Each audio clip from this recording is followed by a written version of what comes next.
Hi అండి. నమస్తే. నెల జీతం 20,000, డ్వాక్రాకి 13,000, ఇంటద్దె 5,000. అంటే మీ చేతిలో మిగిలేది కేవలం 2,000. ఇలాంటి పరిస్థితులు అసలు పొదుపనేది చేయగలమా? లేకపోతే సేవింగ్ చేయాలని చెప్పే నాలాంటి వాళ్ళు మీ పరిస్థితిని అర్థం చేసుకోలేదంటారా? మీకు కూడా ఇలాంటి పరిస్థితి ఉంటే ఈ వీడియో చివరి వరకు చూడండి. ఎందుకంటే ఈరోజు నేను ఈ వీడియోలో మీకు 20,000 జీతంతో నెలకు 5,000 ఎలా సేవ్ చేయాలో చెప్పను. అది సాధ్యం కానప్పుడు సాధ్యం అని చెప్పడం నాకిష్టం లేదు. అందుకనే నేను ఈరోజు మీ పరిస్థితుల్లో నిజంగా ఎంత సేవ్ చేయవచ్చు, ఎక్కడ ఖర్చు తగ్గించాలి, అప్పు ఉన్నప్పుడు పొదుపు ఎలా మొదలుపెట్టాలి, మరియు ముఖ్యంగా ఆదాయం పెంచుకోకుండా సేవింగ్ ఎందుకు కష్టం అనేది ఈ వీడియోలో నేను చాలా ప్రాక్టికల్‌గా మాట్లాడతానండి. వీడియోనైతే ఎక్కడా స్కిప్ చేయకుండా చూడండి. హాయ్! నమస్తే. Welcome to my channel Lakshmi Praveen. అందరూ ఎలా ఉన్నారండి? అందరూ బాగుండాలని మనస్ఫూర్తిగా కోరుకుంటున్నాను. అయితే మీకు గనక నా వీడియోస్ ఇన్ఫర్మేటివ్‌గా అనిపిస్తే ఖచ్చితంగా ప్లీజ్ లైక్ చేయండి. ఎందుకంటే చాలా మంది వీడియో చూస్తున్నారు కానీ లైక్ చేయట్లేదండి. ప్లీజ్ ఖచ్చితంగా మీరు చేసే 1 సెకండ్ ఇలా ఎళ్లి అలా చేసే 1 సెకండ్ లైక్ నాకు చాలా అంటే చాలా మోటివేషన్ ఇస్తుందండి. కాబట్టి మీకు నిజంగా నా కంటెంట్ యూజ్‌ఫుల్ అనిపిస్తే గనక ఖచ్చితంగా లైక్ చేసి, షేర్ చేసి మీకు నా వీడియో నిజంగా ఇన్ఫర్మేటివ్‌గా అనిపిస్తే గనక మీరు ఖచ్చితంగా సబ్స్క్రైబ్ చేసుకొని ఫాలో అవ్వండి. లేట్ చేయకుండా వీడియోలోకైతే వెళ్ళిపోదామండి. ఏమైనా డౌట్స్ ఉంటే కామెంట్ సెక్షన్‌లో కామెంట్ చేయండి. ఓకే. ఈరోజు ఈ వీడియోలోని ఒకళ్ళు నన్ను ఒక క్వెషన్ అడిగారండి. నాకు 20,000 ఆదాయం వస్తుంది. అందుట్లో 13,000 డ్వాక్రాకి మరియు 5,000 ఏమో ఇంటద్దండి. మిగిలేది 2,000. ఇలాంటి పరిస్థితిలో నేను ఎలా సేవ్ చేయాలి అని. నిజంగా చెప్పాలంటే ఈ ప్రశ్న చాలా మంది జీవితానికి దగ్గరగా ఉంది కదా! కాబట్టి ఈ వీడియోలో ఫేక్ మోటివేషన్ ఏమీ ఉండదు. కేవలం రోజుకి 500 పక్కన పెట్టండి. లేదంటే నెలకు 10,000 సేవ్ చేయండి అని కూడా నేను చెప్పను. మీకెంతొస్తుంది? ఎంత తప్పనిసరిగా ఎళ్తుంది? మనం ఎక్కడ కంట్రోల్‌లో ఉండాలి? అని అక్కడి నుంచి మనం సేవింగ్ ప్లాన్ మొదలు పెడదాం. ముందు ఒక నిజం తెలుసుకోవాలండి. అదేంటి అనేది పొదుపు అనేది ఆదాయం మీద మాత్రం ఆధారపడదండి. మనకొచ్చే ఆదాయం ఎంత, తప్పనిసరి ఖర్చులెంత, అప్పులెంత, ఇంటద్దెంత, పిల్లల ఖర్చులెంత, ఇవన్నీ చూసిన తర్వాతే మనకసలకి సేవ్ చేసే అవకాశం ఉందా? లేదా? తెలుస్తుంది. ఉదాహరణకి మీకు 20,000 అనుకుందాండి. అంటే 13,000 ఏందంటే మీకు డ్వాక్రా చెల్లింపు, ఇంటద్దె 5,000 మరియు మిగిలేది మీకు కేవలం అంటే కేవలం 2,000 మాత్రమేనండి. ఈ 2,000లోని మీకు కరెంటు బిల్లు, గ్యాసు మరియు పిల్లల స్కూల్ ఫీజులు ఇవన్నీ నిజంగా సాధ్యమనేది అవుతుందంటారా? కాబట్టి ఈ వీడియోలోని నేను ఇక్కడ పెద్ద మొత్తంలో సేవ్ చేయటం అయితే సాధ్యం కాదు కానీ మ్యాథమెటికల్లీ కూడా ఇది సాధ్యం కాదు. ఇదైతే ఫెయిల్యూర్ అయితే కాదండి. ఇది మన బడ్జెట్ రియాలిటీ. కాబట్టి మొదటి రూల్ మీరేందంటే సేవ్ చేయలేకపోతున్నారని ఎప్పుడు మీ మీద మీరు నింద వేసుకోవద్దు. కాబట్టి నిజమైన 20,000కి నిజమైన ఆదాయ బడ్జెట్ ఏంటి అనేది ఒక సింపుల్ బడ్జెట్ నేను మీకు తెలియచేస్తానండి. మీ ఆదాయం అనేది 20,000 అయితే ఈ 20,000లోని 13,000 అనేది కంపల్సరీగా మీరు చెల్లించాలి. అండ్ 5,000 అనేది మీకు రెంటు. కాబట్టి ఇలాంటప్పుడు మిగిలేది మీకు రూ. 2,000 మాత్రమే. కాబట్టి ఈ 2,000ని మనం మేనేజ్ చేయాల్సొస్తే మన సేవింగ్ టార్గెట్ ఎప్పుడు రూ. 5,000 ఎప్పుడు పెట్టుకోవద్దండి. ఎందుకంటే మీకు మిగిలేది 2,000 కాబట్టి 5,000 కాకుండా మనం మొదట టార్గెట్ ఏం చేస్తారంటే రూ. 100 పెట్టుకోండి. ఏంటి రూ. 100 అని మాత్రం ఎప్పుడు అనుకోకండి. ఎందుకంటే ఇది రూ. 100 కేవలం 100 సేవ్ చేయగలిగితే మీకు సంవత్సరానికి 1,200 అవుతుందండి. అదే 200 గనక సేవ్ చేయగలిగితే మీకు సంవత్సరానికి 2,400 లెక్క అవుతుందండి. చిన్న మొత్తం అని ఎప్పుడు తక్కువ చూడొద్దండి. 500 గనక సేవ్ చేయగలిగితే మనకి సంవత్సరానికి 6,000 అనేది అవుతుంది. కాబట్టి చిన్న మొత్తం అని ఎప్పుడు తక్కువగా చూడొద్దండి. ఎందుకంటే సేవింగ్ మొదటి విజయం అమౌంట్ కాదు, హ్యాబిట్ అండి. అంటే అలవాటు. మీకు అమౌంట్ ఎంత అనేది చూడకుండా ముందు పొదుపు అనేది చేయటం అలవాటు చేసుకోండి. కాబట్టి ఇలా చేయండి. మీకు ఇంకొక క్వశ్చన్ వచ్చి ఉండొచ్చు. అండి సరే మీరు బాగానే చెప్తున్నారు. మాకొచ్చే 2,000 ఆ రూ. 100 కూడా మిగలకపోతే?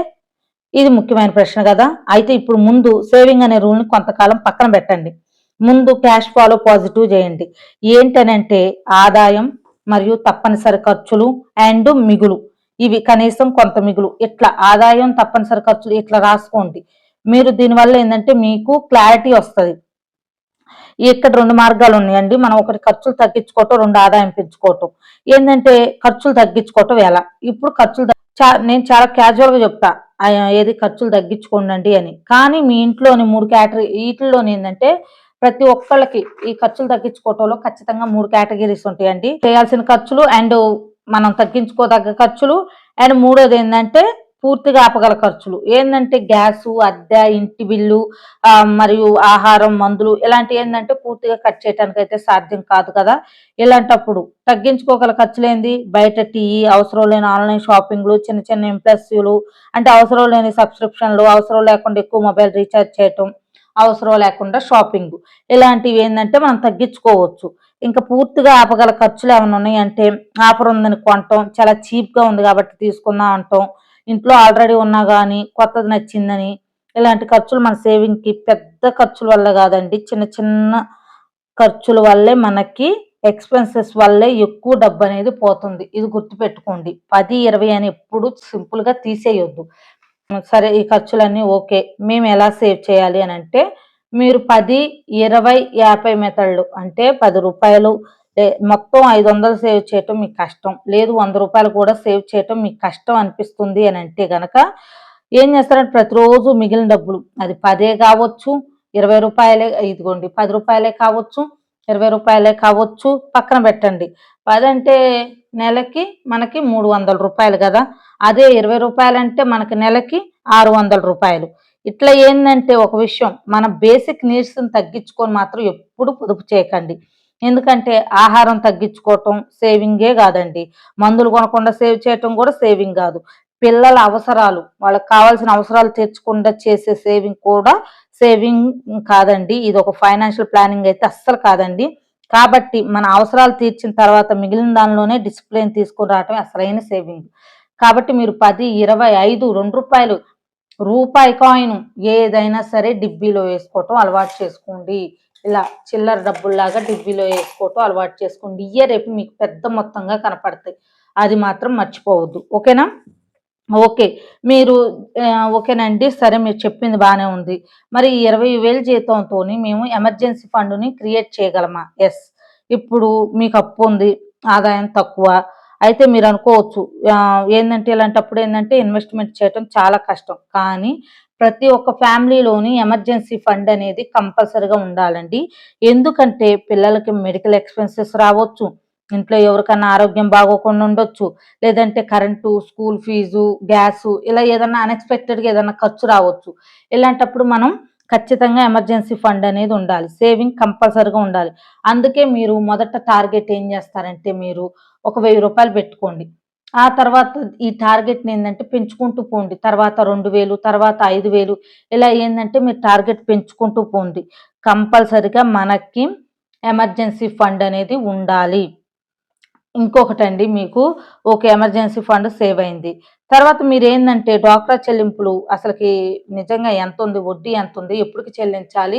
ఎప్పుడు కంప్లీట్ అయిద్ది? అనేది మొత్తం ఖచ్చితంగా పూర్తిగా రాసుకోండి. ఎందుకంటే దీనివల్ల మీకు ఎప్పుడు క్లియర్ అయిద్దనేది తెలిసి దాన్ని బట్టి సేవింగ్‌కి గూడా మనం సేవ్ చేసుకోవటానికి ఎక్కువ అవకాశం ఉంటది. తొందరగా కంప్లీట్ జేసుకుంటే. మీకు అప్పు పూర్తయ్యే వరకు మీరు ఇన్‌స్టాల్‌మెంట్ చేయటం అవసరమా అని మీరొక క్వెషన్ ఎయొచ్చు. చాలా మంది అడుగుతా ఉంటారు. ఎస్ఐపి చేయాలా? ఎఫ్‌డి చేయాలా? గోల్డ్ కొనాలా? అని ప్రతి ఒక్కళ్ళకి ఉంటుంది గదా! నా ప్రాక్టికల్ ఆన్సర్ ఏందంటే మీరు ముందుగా క్యాష్ ఫాలో చేయండి. అంటే ఆ అవసరమైన ఎమర్జెన్సీ ఫండ్ మీ దగ్గర పెట్టుకోండి. అప్పునెప్పుడు భారంగా ఉండకుండా మళ్ళీ కొత్త ఇన్వెస్ట్‌మెంట్ అంటే పెట్టుబడి పెట్టటానికి మీరెప్పుడు అప్పు చేయకండి.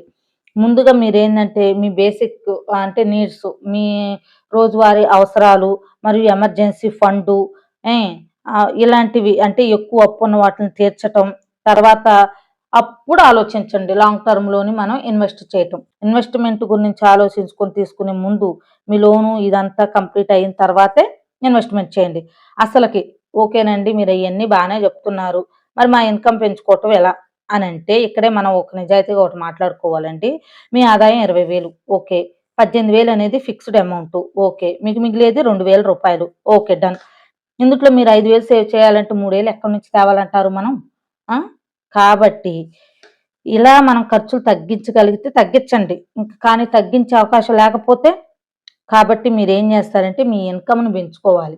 ఎలా ఏంటి అనంటే ఇంట్లోనే నేను కొన్ని బిజినెస్ ఐడియాలు గూడా హౌస్ వైఫ్‌కైనా మిడిల్ క్లాస్ వాళ్ళకి బిజినెసెస్ గురించి వీడియోలు కూడా చేశానండి. కావాలంటే మీరు వీడియోస్ ఒకసారి చెక్ చేసుకొని చూడండి. ఇంట్లోనే స్నాక్స్ తయారు చేయటం, homemade pickles, tailoring, blouse stitching, sari, homemade food orders, tiffin, local షాప్‌కి స్మాల్ బిజినెసెస్ ఇలా మీలో ఉన్న స్కిల్‌ని ఉపయోగించి మీరు బిజినెస్ స్టార్ట్ చేసి ఇంట్లోనే ఉండి మీరు మనీ అనేది సంపాదించనండి. ఎప్పుడు ఎక్కువ పెట్టుబడి పెట్టకాకండి. తక్కువ పెట్టుబడితోనే మీరు చేయగలరా లేదా అనేది ఖచ్చితంగా కంపేర్ చేసుకొని, మీ వల్ల అవుతుందా లేదా అనేది చూసుకున్న తర్వాత ఎక్కువ మొత్తం పెట్టుబడి పెట్టండి. మీరు వచ్చిన అమౌంట్ మొత్తాన్ని ఎప్పుడు ఇంట్లో ఖర్చు చేయకుండా, ఒకవేళ మీ బిజినెస్‌లో లాభం రావాలి మనస్ఫూర్తిగా కోరుకుంటున్నాం. ఒకవేళ వస్తే గనక ఆ లాభాన్ని ఎప్పుడు మీరు మొత్తం ఇంట్లోనే ఖర్చు పెట్టకాకండి. అలా కాకుండా ఏం చేస్తారంటే, ఒక సింపుల్ రూల్ పెట్టుకోండి. మీకొచ్చిన 3,000 ఒకవేళ ఎక్స్‌ట్రా అమౌంట్ అనేది రూ. 3,000 వచ్చిందనుకుందాండి. 15,000 ఏందంటే మీ ఫైనాన్షియల్ గోల్ కోసం ఉంచుకోండి. రూ. 1000 ఎమర్జెన్సీ ఫండ్ కింద, 500 ఏమో ఇన్‌స్టాల్‌మెంట్ అంటే పెట్టుబడి పెట్టడానికి ఉపయోగించుకోండి. కాబట్టి ఖచ్చితంగా ఎక్స్‌ట్రా అమౌంట్‌ని ఇంట్లో మాత్రం ఎప్పుడు వాడొద్దండి. అమౌంట్ వచ్చిందని లైఫ్ స్టైల్ కూడా పెంచుకోకూడదు. అర్థమైందా? ఇప్పుడు 20,000 జీతంలో కుటుంబం ఎలా బతకాలి? అంటే ఎలా ఉండాలి అనేది నేను చెప్తా. ఈ 20,000 జీతంలో గనక ఇప్పుడు మొత్తం వీడియోని నేను 3 స్టేజ్‌ల్లో చెప్తానండి. ఫస్ట్ స్టేజ్ సర్వైవల్ అంటే బతకటానికి 20,000 గదా! దీంట్లో ఏందంటే మనం ఫిక్స్‌డ్ ఇక 13,000 దానికి, 5,000 దానికి గదా! ఇలాంటప్పుడు మీరు కొంచెం ఇల్లు అద్దెకి తగ్గించి ఉండేటట్టు తీసుకోండి. అండ్ పిల్లల స్కూల్ గూడా ఏం జేస్తారంటే కొద్దిగా పెద్ద పెద్ద స్కూల్ గాకుండా ప్రస్తుతానికి మీ అప్పులు అయ్యి తగ్గే వరకు చిన్న స్కూల్‌లోని జాయిన్ చేసి తక్కువ ఫీజు ఉండే స్కూల్‌లోనే జాయిన్ చేయండి. అండ్ మీరు అన్నెసెసరీగా బయటైతే ఖర్చులు పెట్టకాకండి. కాబట్టి ఏందంటే మీరు ఖచ్చితంగా డైరీ రాసుకునే అలవాటు చేసుకోండి. ఇంకా ఎమర్జెన్సీ ఫండ్ ఖచ్చితంగా ఉంచుకోండి. మీరేందంటే మీ గురించి ఎక్కువ అంటే మీరు వీటి అప్పుల వల్ల ఎక్కువ బాధపడకుండా ఎలా తీర్చాలనేది, ఎక్స్‌ట్రా ఇన్‌కమ్ ఎలా గ్యాదర్ చేయాలనేది మాత్రమే చూడండి. ఖచ్చితంగా డైరీ పెట్టుకొని మీరు లెక్కల్ని ట్రాక్ చేసుకోండి. నేను రూ. 20,000 మీకు ఉన్న దాంట్లోని గోల్డెన్ రూల్స్ కొన్ని చెప్తానండి. ముందు మీరు ఒక టార్గెట్‌ని పెట్టుకోండి. 20,000 సంపాదించే వ్యక్తి 10,000 సేవ్ చేయలేకపోతే మీరెప్పుడు ఫెయిల్యూర్ గాదండి. ఒకవేళ మీరు సేవ్ చేయలేకపోతున్నారంటే అది మీ ఎక్స్‌పెన్సెస్ ఎక్కువగా ఉండొచ్చు. లేదంటే మీకు లోన్ బర్డెన్ ఎక్కువగా ఉండుండొచ్చు. లేదంటే ఫ్యామిలీ రెస్పాన్సిబిలిటీ ఎక్కువుండొచ్చు. కాబట్టి మీరెప్పుడు ఇతరులతో కంపేర్ చేసుకోకండి. ఎందుకు అంటున్నానంటే వాళ్ళలా ఉన్నారు, వీళ్ళిలా ఉన్నారంటే మన ఫైనాన్షియల్ సిట్యుయేషన్ ఏంటో మనకి మాత్రమే తెలుసు. నాలాంటోళ్ళు, వేరే వాళ్ళలాంటోళ్ళు 100 జెప్తారండి. కానీ మీ ఫైనాన్షియల్ సిట్యుయేషన్ బట్టే మీరు పొదుపనేది చేసుకోండి. జీరో నుంచే స్టార్ట్ చేయండి. ఒక 100 సేవ్ లేదు రూ. 10 సేవ్ చేయండి. లేదు రూ. 100 అనేది సేవ్ చేయండి. కానీ మీరు ముందుకు మాత్రం ఖచ్చితంగా ఎళ్తారు. పొదుపనేది ఒక అలవాటులాగా చేసుకోండి. అయితే main my dear family members అయిన హౌస్ వైఫ్స్ మీకే ఒక సలహా అండి. నా ప్రత్యేకమైన సలహా ఏంటి అనంటే, భర్త సంపాదిస్తున్నాడనేది ఒక విషయం కానీ, ఇంట్లో డబ్బెలా ఖర్చవుతుంది, ఎక్కడ సేవ్ చేయవచ్చు, ఎక్కడ అన్నెసెసరీ ఎక్స్‌పెన్సెస్ తగ్గించొచ్చు, ఇంట్లో మనం చిన్న ఇన్‌కమ్‌ని కూడా ఎలా క్రియేట్ చేయాలి అనేది తెలుసుకోవటం కూడా చాలా ముఖ్యం కదా! అందుకనే డబ్బు సంపాదించడం మాత్రమే కాదండోయ్! Financial freedom. డబ్బును అర్థం చేసుకోవటం కూడా ఫైనాన్షియల్ ఫ్రీడమే. కాబట్టి మీరు ఏం జేస్తారంటే మీ చేతిలో 500 మిగిలిన దాన్ని కంట్రోల్ చేయటం నేర్చుకుంటే రేపు 5,000 వచ్చినా గూడా మీరు ఖచ్చితంగా చెప్తున్నాను కంట్రోల్ జేసుకోగలరు. కాబట్టి మీరు నేను ఫైనల్‌గా చెప్పే మెసేజ్ ఏందంటే, మొదట్లో మీరు నన్నడిగారు గదా! ఆన్సరు. అదే 20,000 ఆదాయంలోని 13,000 డ్వాక్రా అండ్ 5,000 అద్దె. ఇలాంటి పరిస్థితిలో నేను పొదుపు చేయటం సాధ్యమేనా? అవును. కానీ పెద్ద మొత్తంలో కాదు. అది రూ. 100 కావచ్చు, 200 కావచ్చు, సాధ్యమైతే 500 కావచ్చు. అదే సమయంలో మన ఖర్చును కంట్రోల్ చేయాలి. అప్పు బడెన్‌ని తగ్గించుకోవాలి. అవకాశం ఉంటే ఎక్స్‌ట్రా ఇన్‌కమ్‌ని క్రియేట్ చేసుకోవాలి. ఇన్‌కమ్ పెరిగినప్పుడు లైఫ్ స్టైల్ ఎప్పుడు పెంచుకోకూడదు. సేవింగ్‌నే పెంచుకోవాలి. ఒకరోజు పెద్ద ఫైనాన్షియల్ సెక్యూరిటీగా ఖచ్చితంగా మారిద్దండి. మీరు ముఖ్యంగా గుర్తుపెట్టుకోండి. పొదుపు అంటే మిగిలిన డబ్బును దాచటం మాత్రమే కాదు. మన డబ్బుకు ముందుగానే పనిచెప్పటం. అర్థమైంది కదా! మీ పరిస్థితి ఎంత కష్టంగా ఉన్నా రూ. 10 పర్లేదు. కానీ మీ డబ్బుపై మీరు కంట్రోల్ మాత్రం మీ చేతిలోకే తీసుకోండి. మీకు ఈ వీడియో అనేది నచ్చితే ఖచ్చితంగా లైక్ చేయండి. ఏంటంటే చిన్న చిన్న మొత్తంలోనే ఖర్చులు తగ్గించుకుంటూ ఉన్న దాంట్లోనే హ్యాపీగా ఉండటానికి, మీ ఇన్‌కమ్ పెంచుకోవటానికి ట్రై చేయండి.